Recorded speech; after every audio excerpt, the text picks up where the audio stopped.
Assalamualaikum warahmatullahi wabarakatuh. Di sini saya akan mempresentasikan larutan penyangga. Oke, pertama kita definisikan dulu larutan penyangga. Larutan penyangga atau larutan datar adalah larutan yang menjaga pH dengan cukup konstan dan memiliki kemampuan untuk menahan perubahan pada pH pengenceran atau penambahan sedikit asam ataupun basa. Larutan ini juga mengandung campuran asam lemah dan basa konjugatnya ataupun sebaliknya.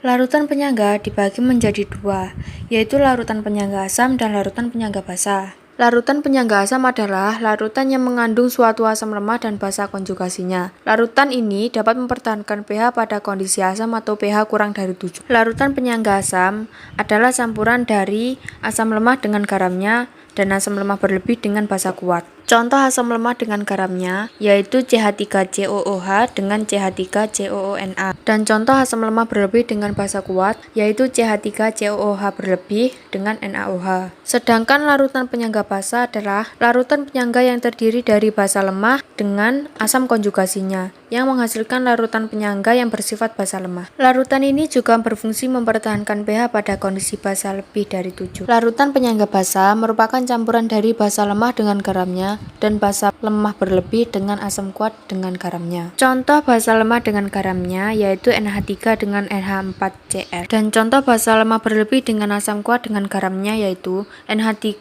berlebih dengan HCl. Larutan penyangga juga mempunyai pH tetap yang disebut dengan pH penyangga yang digunakan sebagai bahan industri obat-obatan dan pH darah. Sekian presentasi saya hari ini. Bila ada kesalahan mohon dimaklumi. Kurang lebihnya saya mohon maaf. Wassalamualaikum warahmatullahi wabarakatuh.